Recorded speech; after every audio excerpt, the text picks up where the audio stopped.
Hey everyone, welcome back. I love that you're here. You've heard me say previously that one of the big secrets to life is showing up.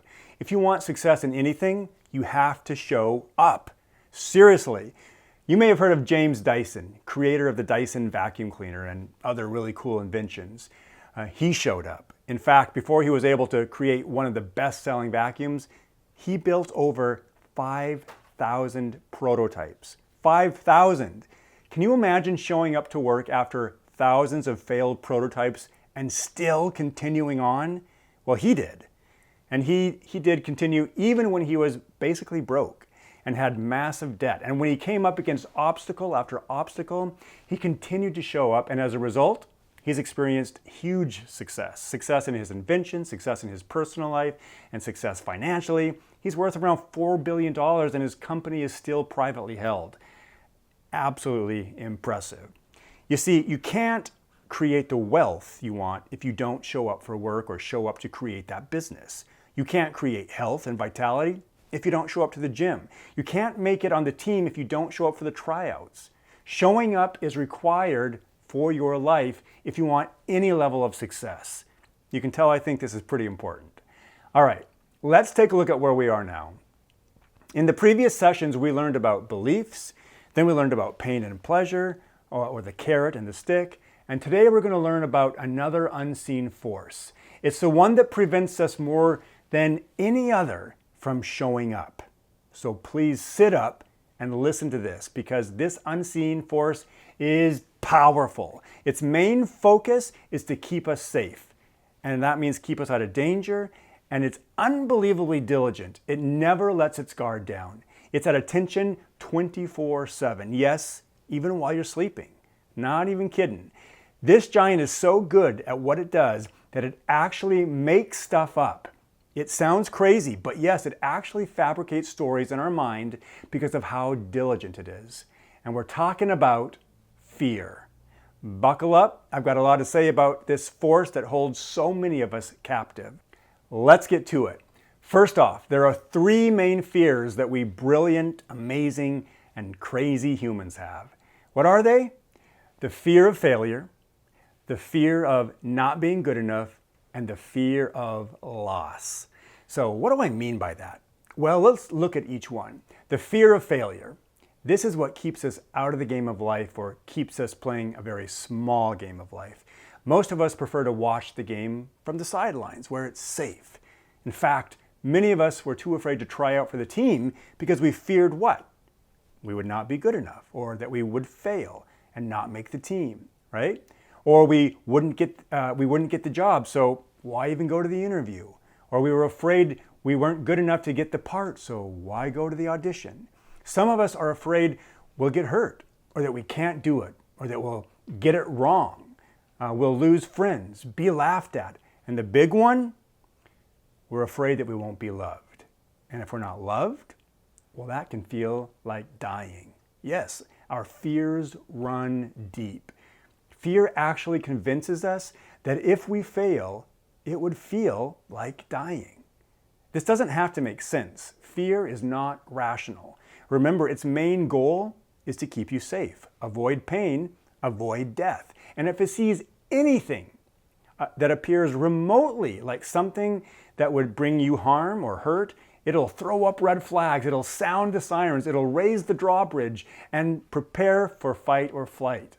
When fear kicks in, there are three responses: fight, right, or freeze, or flight, get the heck out of there. So what do you tend to do? In a marriage, there are several ways this can look. If one person is aggressive and the other withdraws and shuts down, you frequently have what seems to be an aggressor and a victim scenario. Or if you have two aggressive individuals, then you may have a fiery relationship fraught with frequent conflict, right? Two people battling it out all the time from a position of fear and trying to self-protect. Peace and resolution is a challenge in this relationship because they're both always ready to strike. Fear is always telling them that they're in danger, and the best way to get safe is to destroy the threat. Destroy the threat. Have you ever been in this type of relationship? Or maybe you, or you may have two people who both withdraw and shut down. They both raise their drawbridge and prepare for what they perceive as an imminent attack. Well, resolution and peace are challenging here too. Why?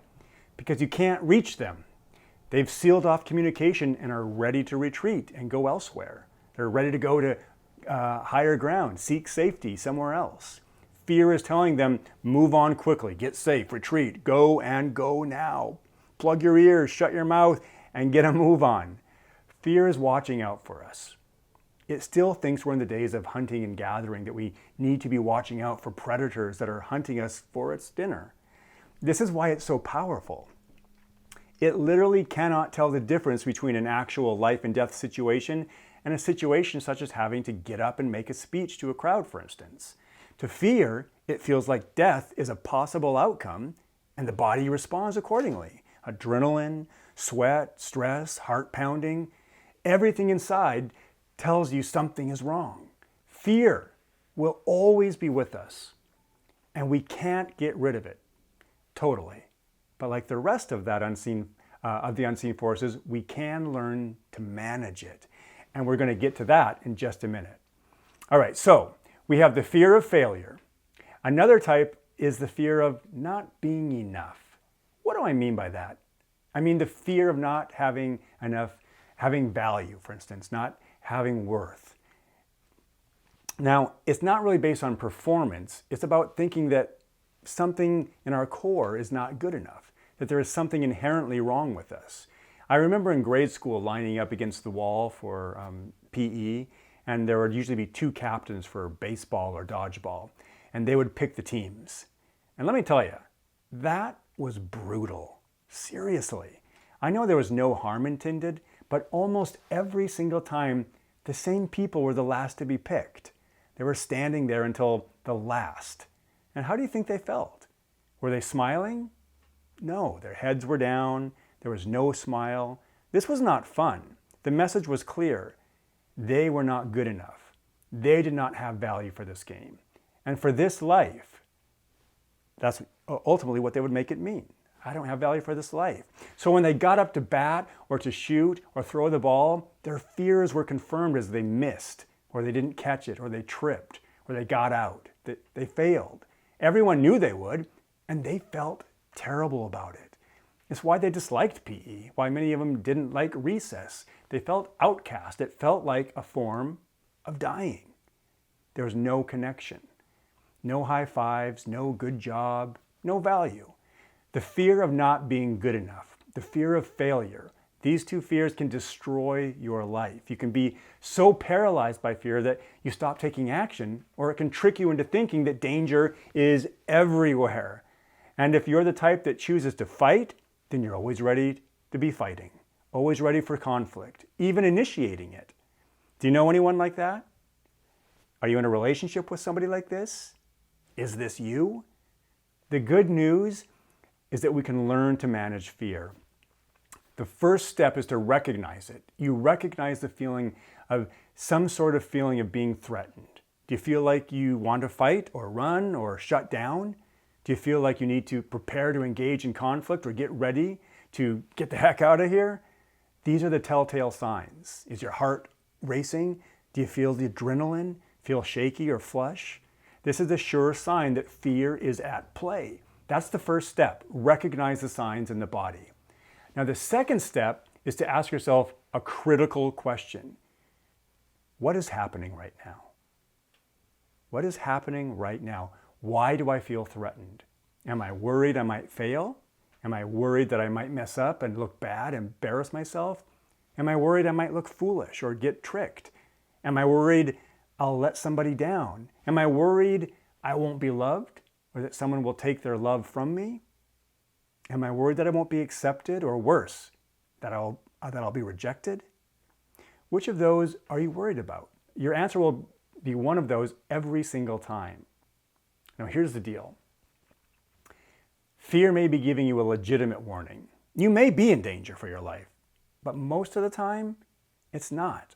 Most of the time, it's what Wayne Dyer calls false evidence appearing real. That's a helpful acronym for fear. False evidence appearing real. I'll give you an example. Let's say you usually work well with a colleague at the office. You're not necessarily close outside of work, but at work, you two get things done and make a good team. But lately, that person has not been very engaging. They seem bored and non-interested. They're not telling you good job, not smiling as much. And you blow it off and you give them the benefit of the doubt, but it continues this way. There seems to be a disconnect and suddenly fear kicks in. They don't think I'm doing a good job anymore. They don't think I'm pulling my weight. They would rather work with somebody else. I saw them smiling and laughing with another coworker on another team. They probably want to work on that team with them instead. And suddenly you feel the threat of not being accepted or being rejected. So you either start to get aggressive and mean or you withdraw so you won't get hurt. And if you raise your drawbridge and put on your armor, it just continues that, right? Then there's even a larger disconnect. And so that's what you do. You put on your armor, you raise your drawbridge, and a month goes by, and then one day they come in and they are smiling and in the best mood. They tell you good job. They look like they are standing up straighter than normally and seem to be beaming. And you let down your guard just for a moment and dare to say, wow, you're in a good mood today. What's up? And then they share that they got some tests back from the doctor. What they had thought was cancer and was going to be the worst news turned out in fact to be something completely different and quite manageable. He was not going to suffer the same fate his father suffered, which he was worried about. He was feeling like he just got a new lease on life. He was present to the moment and appreciating his life. And in fact, he goes on to tell you how much he appreciates you and working with you. That out of all the people he could work with in this company, he's grateful he gets to work with you. So what happens next?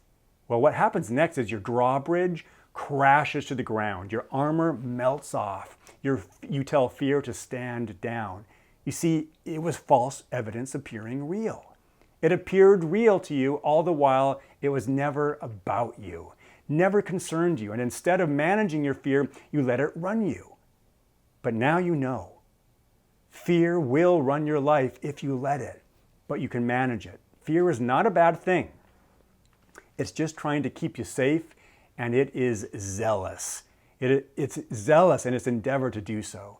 It suspects everything and everyone. It suspects your children, your spouse, your friends, everyone. I have fear in my life, and I've become better at managing it in certain situations and times. But it seems the bigger the game I play, the more intense that fear gets. That false evidence appears even more real than ever. The feeling that I might be rejected, that I might die as a result of my failure and embarrassment, can seem at times monumental. I'm dealing with that in my life right now. I'm working on a project and every day my fear creeps in. Actually, most of the time, it doesn't creep in, it pulls up, tires screeching and sirens blaring and flags waving. It shouts at me to stay away from what I'm intending. It reminds me that if I continue in that direction, there's going to be massive pain and possibly death. But I walk on. I walk on through the commotion. I remind fear that, no, this is not a level 5 emergency. I remind it that I am safe currently, and should I fail in my endeavor, that I'm not going to die.